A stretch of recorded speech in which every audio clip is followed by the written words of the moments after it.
Chairman, we're now live streaming.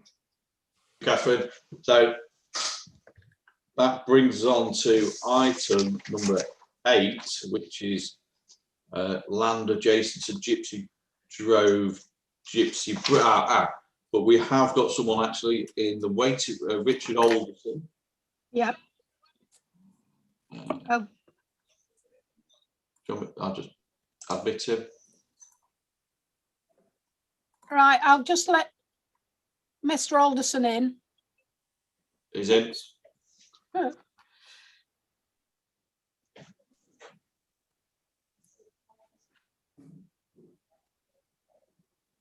Yeah, so who's taking this one? Andy Booth. Yeah. Thank you, Chairman. I'll just pull the screen up there and check that everybody can see a screen share on that. Hopefully it's Yeah, all clear. yeah. No, that's not right. Just bear with me. Oh, not the plough again.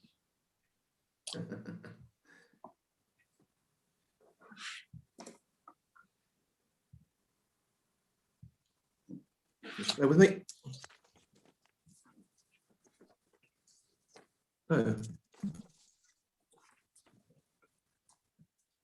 It doesn't appear to be responding.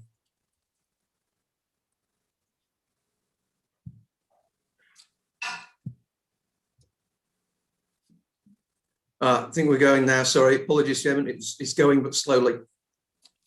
So, yeah, firstly, outline application for 2 dwellings on land at Gypsy Drove, Gypsy Bridge, effectively sitting at the edge of Langrig. There's no update to the officer's report. Members will know the officer recommendation is one of refusal, with the 2 key issues being compliance with policy SP4 and also flood risk issues. If I can just run through the presentation very briefly. Aerial photo of the site. This is the site here. You'll see the main part of the village here, and a sort of an annexed linear pattern of development here. The site sits within this gap area. We've got light industrial units on this part of the adjacent to the site here, and it sits central. Members who read the report will appreciate there's a reference to a planning permission that's already been granted immediately adjacent, and that is this land to the right of the red line area here, the red line obviously delineating the actual application site. That's the indicative layout that's suggested for the site. So 2 dwellings sitting reasonably comfortable on site with access direct off Gypsy Drove. This is just for clarity, really, just to show that this is a reference back to the permission that's been granted on the immediate adjacent site. These are the details that have now been approved. So 2 dwellings immediately to the right of this application site as you were to look at it. So the application site sits here where the cursor is. Photos of the site, very briefly, looking in a sort of southwesterly direction towards Armtree Road. So the site sits at the right. The access you'll see there on the right is into the proposed 2 new dwellings. Again, looking the other way, you can see the access in there. You can sort of just about make out the edge of the linear development that extends beyond the site. Looking at the area that's currently being developed, the 2, so the site again sits this side of it behind the hedgerow there. That's the site that's under construction at the moment. So that's the edge of the existing run of sort of annexed area of residential development. And looking the other way, so the site sits there, and they're the employment light industrial units that sit beyond it. And again, that's just a photo showing those industrial units. And that's it, Chairman. Thank you. Would you like me to lose the screen sharing for now, or? It should be all right, I think. Okay, thanks. So we've got 2 speakers. Mr. Alderson, you want to go first? And whenever you're ready, you've got 3 minutes. Yep. Just getting my picture up, Chairman. Thank you very much. Good afternoon, Chairman, ladies and gentlemen. I'm speaking in support of the application of which I am the agent. The officer's report to the committee recommends refusal on the grounds that the application is contrary to policies as detailed in his report. But we addressed all these and other issues in our planning statement and flood risk assessment, which accompanied the application. There is, however, no reference in his report to policy SP3, which supports development in smaller villages on appropriate sites and in appropriate circumstances, one of which is infilling. Policy SP4 also supports windfall sites in small villages, subject to them being within the developed footprint of the settlement as infill frontage development of no more than 2 dwellings. This application is for 2 dwellings. The officer's report considers that the application is contrary to SP4 and being in an unsuitable location in the countryside. This is despite the site, as you see, being immediately adjacent to a line of 13 existing properties and a further 2 dwellings now under construction to the east of the application site. The adjoining plot was approved by committee in June 2019 when members determined that the site was a suitable location for an infill plot and accorded with paras 77 and 78 of the NPPF. A flood risk assessment was submitted along with a sequential test and an exception test. We are criticised in the officer's report, gently, for only searching in a 5-mile radius for suitable alternative sites. The report suggests that Coningsby should be included. In our search as submitted, there is a site in Coningsby for a single dwelling priced at £187,500. A search for any land for building sites in Coningsby yesterday proved fruitless. The Environment Agency approved the flood risk assessment and correctly referred to National Planning Policy Framework Para 158, which states that development should not be permitted if there are reasonably available sites appropriate for the proposed development. The application is for 2 dwellings in Langrick. Sites that were available elsewhere in the search were not reasonably available for the residents of Langrick. I confirm that the Langrieville Parish Council and residents of Langrick been previously approached regarding the development of this site and were in favour of residential developments as a way of halting further decline in local services and indeed population. When development was first mooted 30 seconds. to the local primary school at Gypsy Bridge, and he was delighted to hear about the proposals. The school is 0.7 of a mile from the site. There have been no objections to this application. Members, we ask that you can support this application.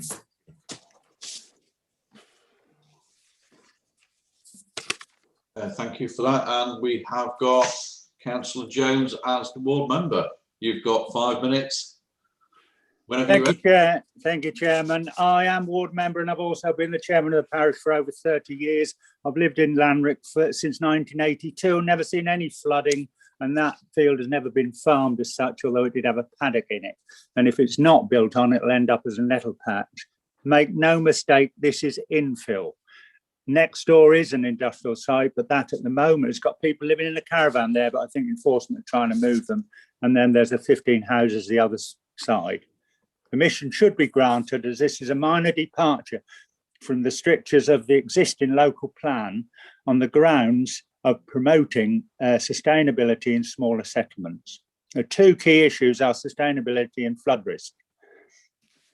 NPP 155 requires development such to be safe for a lifetime.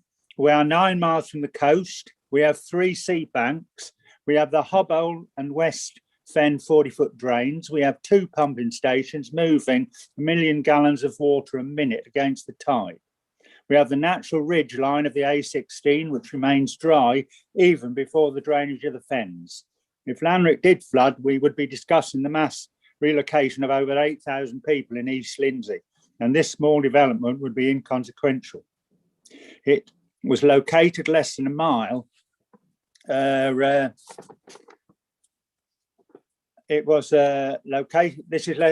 less than a mile from Boston, who are in a flood risk area, and we lay between Boston and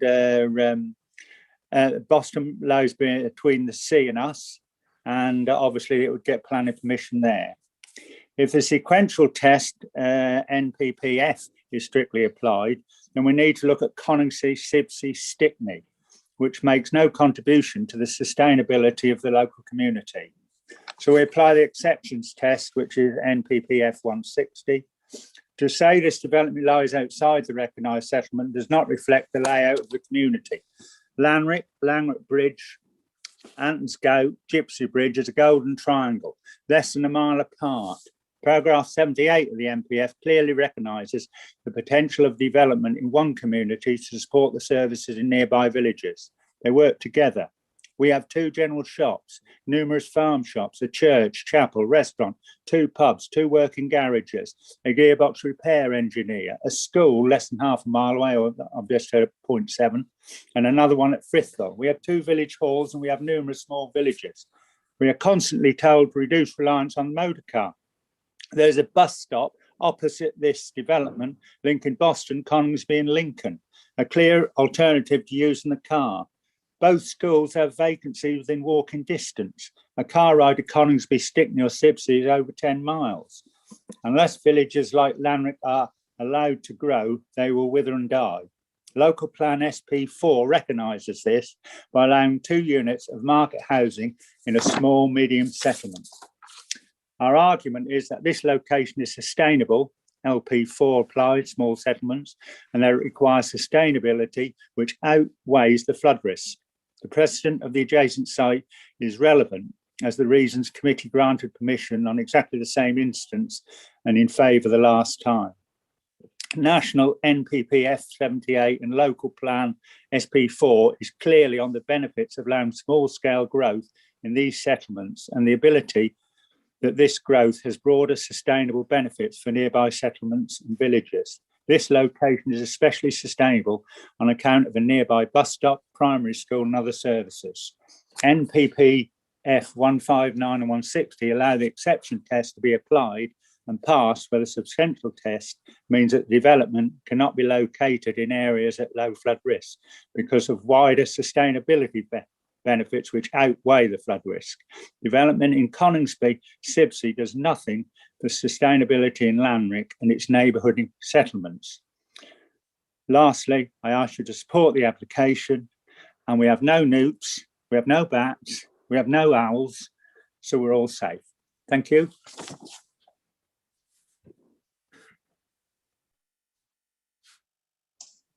Thank you, Councillor Jones. Do we have any questions?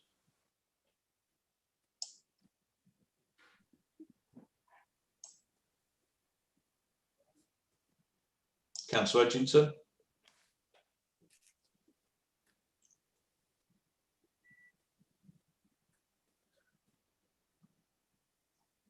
Councillor Edgington.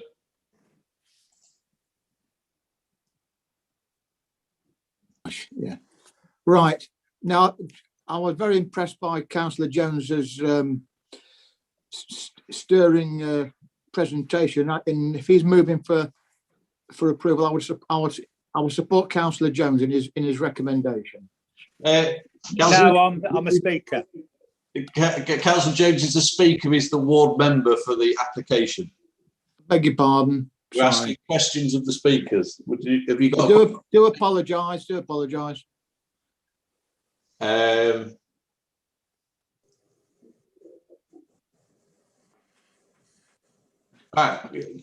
we just go back to the drawing of the houses? Yeah, so that would, Chairman, that's the site with the indicative layout is only indicative, showing how 2 could be accommodated on the site, but that's the relevant drawing. Yeah, so just got a question for the agent, really. What benefit are them houses? Are they eco-friendly? Are they? They don't look like a grand design or anything to me, but no, I'm afraid they're not grand design. They seem to me, based on the 2 that are being built, that they're not affordable housing, but they will be houses that will be affordable for local people to buy. There's nothing. And if you say that, you obviously got a figure in mind. So what's the figure? Well, I can't give you a figure on the sale price for the house, but I will compare it with the site that I found in Coningsby at £187,500. for a single house. I know that for the two plots that are currently being built on, for that 187,500, I think you could have bought nearly 4 of them, certainly 3 of them as plots. So the resultant, that's not a foregone. I mean, that would come when it came to reserve matters to actually determine the size and shape of the house, and obviously members would have another opportunity to pass an opinion. Right, thank you. Anyone else? Seeing none, if you both want to leave the meeting now. And thank you for attending. Thank you.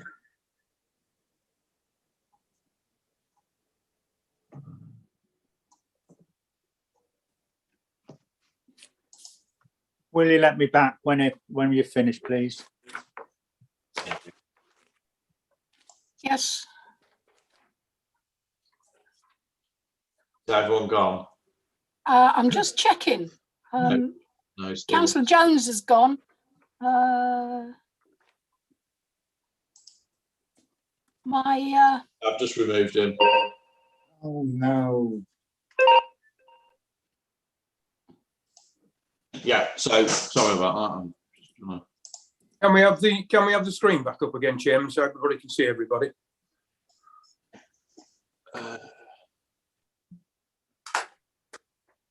Right. And a motley crew you look. You speak for yourself. Right, so over to committee. Any speakers? Yes, Councillor Aldridge? yes, I would like to approve the development which goes against our officer's recommendations, I know, but looking at all the facts and figures, I feel that it is an infill application and won't be detrimental to the area. Right, I think we'll come back for some better explanation than that. But Councillor Eyre? Yeah, I'd like to second that, Mr. Chairman. I think it's a windfall. You've got any better things than Councillor? Well, I don't know if they're much better, but I'll try anyway. I think it's a windfall site. It's obviously infill. I think it would be perverse having granted the other two, not to grant these two. And if it were not to be built on, it would just be a little spur of land sticking into a development that would be full of rubbish. The site appears to be sustainable with a bus stop and all the things that we've heard. I hope that's adequate. But what Councillor Jones said, I think, covers most things. He's got the planning policies, but I think it would be perverse not to do it, not to support it. Chairman, if I can just assist members that obviously if we're going against the officer recommendation, I think it's quite important to make it very specific to this site as to why this site has persuaded members whether or not. Put me in and I'll tell you. So, you know, why it's important to develop this particular site, because you need to sort of protect your policy in the future. So I'd make it as specific to this site as possible. Chairman, somebody else. Chairman, can I probably just add a few extra comments if that's helpful? I think clearly the officer report is quite a strong one of refusal for the application. That's the recommendation. But I think in drafting that and the reason for bringing it to committee was that we were very mindful that committee had made a decision in respect to the land that's immediately adjacent. What wasn't clear in looking retrospectively at that was, although it was understood why clearly the benefits to the potential benefits to the village for social economic reasons and perhaps the cluster of settlements was seen, but the absolute reason as to why you could set aside the concerns about flood risk, which as a matter of fact do exist for the site, was unclear. So that left officers with no real choice other than to think, well, there are strong fundamental reasons why this site doesn't accord with policy particularly in terms of flood risk, but also potentially in sustainability. And to that extent, and just to cross-reference back to Mr. Alderson's reference, just to clarify, policy SP3 sets out where the priorities for housing growth are, and it relates more particularly to the large villages. SP3 is the relevant one. It relates to small villages. So that's where Langrick sits. So that's the relevant policy to consider it against. That does accept that, infill can be acceptable in certain cases, but it doesn't avoid the need to look at and equally address the point about flood risk. So following on from Angela's sort of points and concerns, the key thing will be to understand from members why the benefits of to the local area in terms of economic social benefits to see it clear, but why that site's so important to bring forward as opposed to others nearby that may be at less risk from flooding. So for example, if it were felt that the particular character of that village meant that the form and character were consolidated by infill because it's a very linear sort of village, then that would be worth noting. But it's very important to sort of understand exactly why members feel that they can go against the flood risk concerns for this particular site.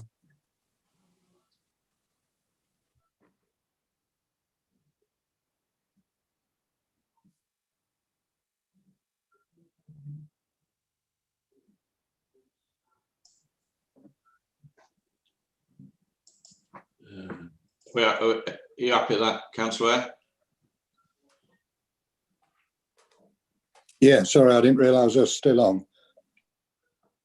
I think everything that Mr. Booth said reflects my point of view. Right. It reflects the character of the community. It seems to be windfall and infill, and it's sustainable.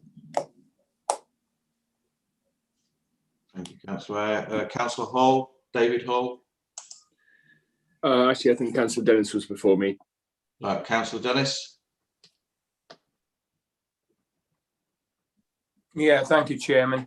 A question for Andrew Booth. Andrew, the properties that have been built next to it, and this is just off the cuff, were officers against that application and the planning committee turned it over, or did that go through as delegated powers? That's the first question. Second question is SP3 and SP4 that Councillor Jones alluded to. I agree with that, and I do think we could pass it on that criteria. And also, the agent said that their flood mitigation was accepted by the Environmental Agency, so there isn't a flood risk, I'm led to believe. And therefore, under that criteria, I'd like to propose this, or has it already been proposed, Chairman? I don't know, to approve. It's proposed and seconded already. Well, now it's thirded. Yeah, by all means, through you, Chair, if I can just sort of give a bit of clarity to that. For the site next door, no, that came to committee. The officer recommendation was to refuse it, but for similar reasons.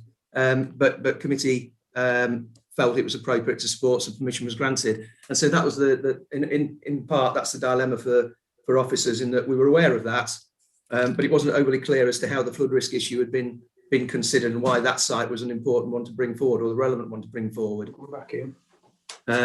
So that's really the clarity that's needed. But I think we were mindful of that and mindful of the policy position, which to go against, it would be going against the policy of the local plan. It would be a departure from the local plan, and that's all right with justification. But we need to be clear about what that justification is.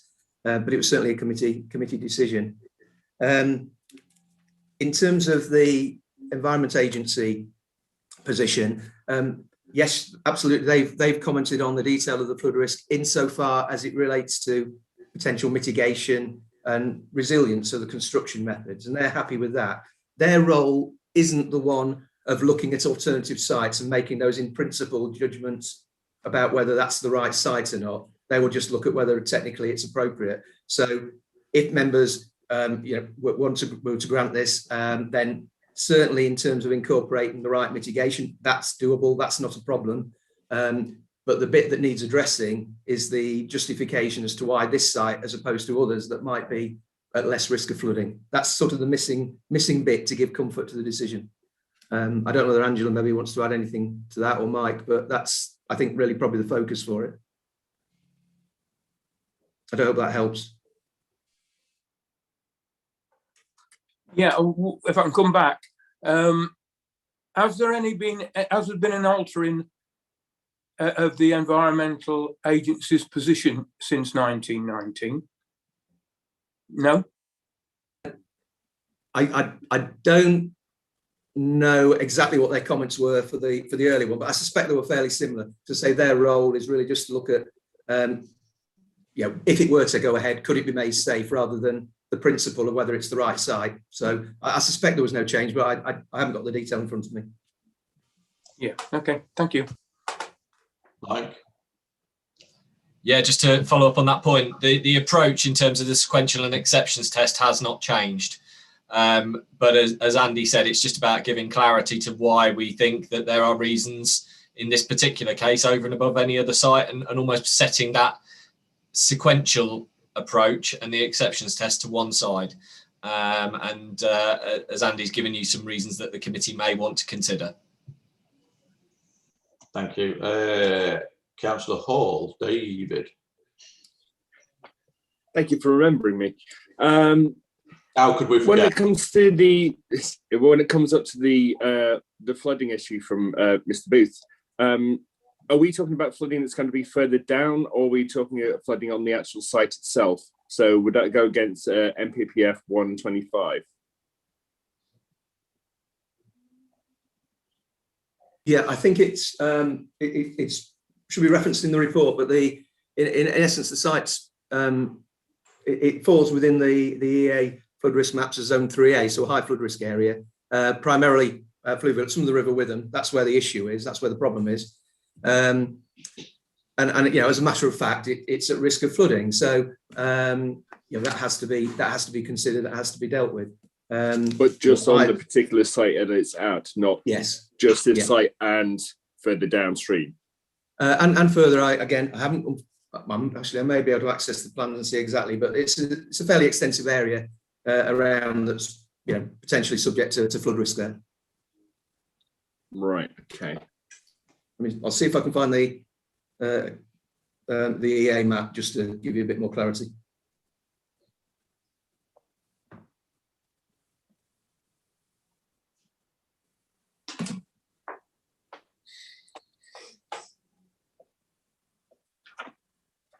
Yeah, sorry, I can't, unfortunately, I can't share it, but yeah, just to give clarity, it's the whole area basically is swathed in blue as an area of flood risk. Right, so basically building on this site would this exacerbate the further downstream? It's no, not necessarily. It's more a question of the safety of this site itself, the fact that it sits in a flood risk area. So that the planning policy position is A, to look at whether or not there are sites that are available, that are better suited, that are at less risk of flooding for this type of development, and then to search an appropriate area.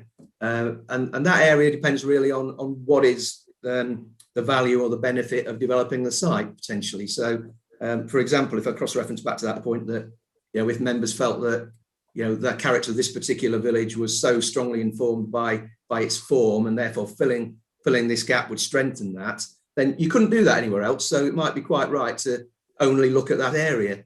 And then you've got to move on and say, well, you know, is that benefit so great that allows you to go away, depart from the policies of not normally allowing development in this sort of area for housing? And if so, then you move on and you make sure that it can be made safe for the lifetime of the development, which is really the point of the comments that the EA put in. So that's sort of the process and the way you go through it. But it's really just that it sits in an area of flood risk, not that it will necessarily make matters worse anywhere else, no. Right, okay, thank you.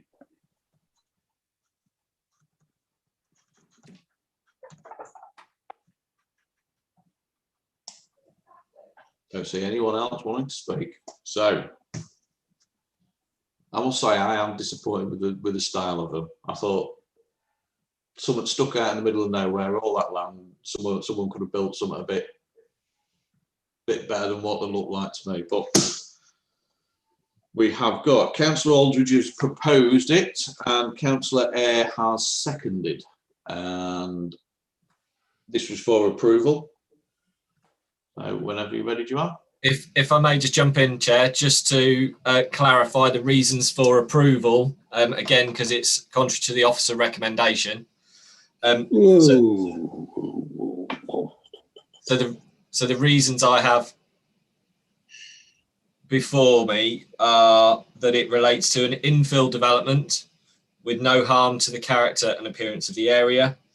The site is a windfall site where development has been approved on the adjacent land.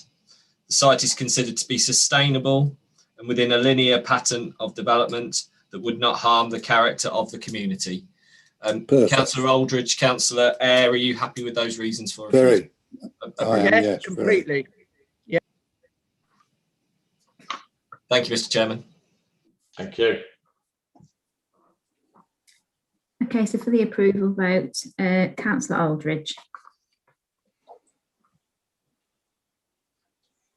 Councillor Aldridge.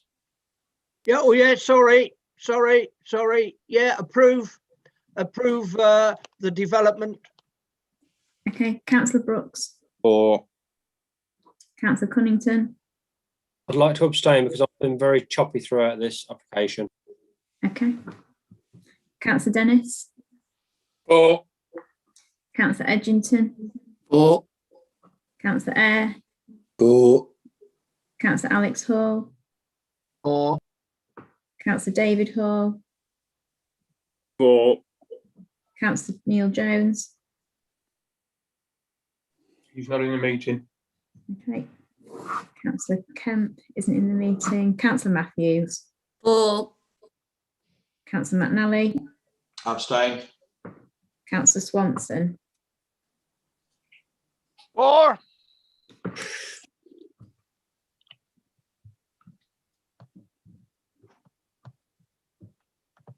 That's 9 for, 0 against and 2 abstentions, Chairman.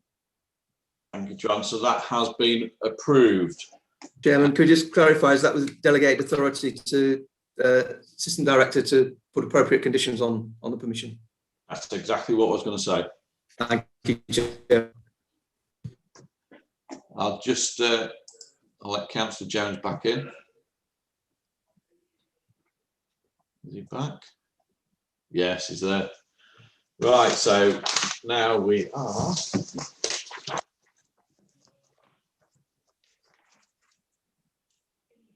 item number 9, which is appeals decided. Is there any comments on that? There's no update on that one because that appeal is the one from the plough at Covenham, Mr. Chairman. 10 is delegated decisions, which is there, and 11 is the date of the next meeting, which is the 25th of March 21. So I've got another meeting. Confirm that's March and not match.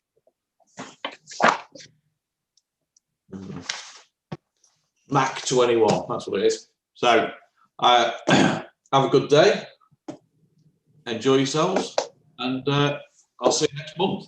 What day?